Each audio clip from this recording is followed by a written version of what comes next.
சென்னை திருவொற்றியூரில் கொடுத்த நகையை திரும்ப கேட்ட சம்பவத்தில் ஆபாசமாக திட்டியதால் பெண் தூக்கிட்டு உயிரை மாய்த்து கொண்டுள்ள சம்பவம் பரபரப்பை ஏற்படுத்தியுள்ளது.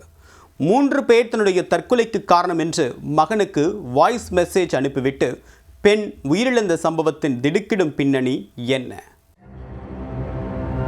சென்னை திருவொற்றியூர் கோபால் நகரைச் சேர்ந்தவர் 45 வயதான ரேணுகா. இவரது கணவர் உடல்நிலை சரியில்லாமல் படுத்த படுக்கையாக இருக்கிறார். குடும்ப வருமானத்திற்காக ரேணுகா வண்ணாரப்பேட்டை எம்சி ரோடு பகுதியில் உள்ள துணிக்கடை ஒன்றில் வேலை பார்த்து வந்தார். இந்நிலையில் இவருக்கும் அதே பகுதியைச் சேர்ந்த சசி என்பவருக்கும் இடையே தொடர்பு ஏற்பட்டு நீண்ட நாட்களாக பழகி வந்துள்ளனர்.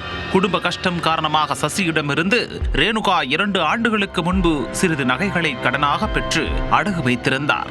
பின்பு அந்த நகைகளை கடந்த சில மாதங்களுக்கு முன்பு மீட்டு கொடுத்து விட்டதாக கூறப்படுகிறது. நாளடைவில் ரேணுகாவிற்கும் சசிக்கும் இடையே கருத்து வேறுபாடு ஏற்பட்டு பிரிந்து விட்டதாகவும் தெரிகிறது. இந்த சூழலில் ரேணுகா தன்னிடம் நகையை வாங்கிக் கொண்டு திருப்பி தரவில்லை என சசி திருவொற்றியூர் காவல் நிலையத்தில் புகார் அளித்துள்ளார். அவ்வப்போது ரேணுகாவை செல்போனில் அழைக்கும் சசி அவரிடம் அவதூறாக பேசி ஆபாசமாக திட்டியதாகவும் தெரிகிறது. இதனால் மன உளைச்சலுக்கு ஆளான ரேணுகா தன் மகன் கோதண்டனுக்கு வாட்ஸ்அப்பில் வாய்ஸ் மெசேஜ் ஒன்றை அனுப்பிவிட்டு தூக்கிட்டு தற்கொலை செய்து கொண்டார். அந்த வாய்ஸ் மெசேஜில் தனது தற்கொலைக்கு காரணமானவர்கள் குறித்து அவர் தெளிவாகவும் கூறியிருந்தார்.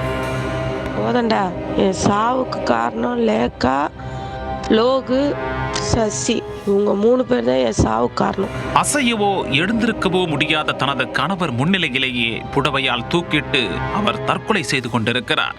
தனது தாய் அனுப்பிய வாட்ஸ்அப் மெசேஜ் அடிப்படையில் மகன் திருவொற்றியூர் காவல் நிலையத்தில் அளித்த புகாரின் பேரில் போலீசார் விசாரணை செய்து வருகின்றனர். கொடுத்த நகையை கேட்டு ஆபாசமாக பேசியதால் பெண் ஒருவர் தற்கொலை செய்து கொண்ட சம்பவம் அப்பகுதியில் பெரும் பரபரப்பை ஏற்படுத்திவிட்டது.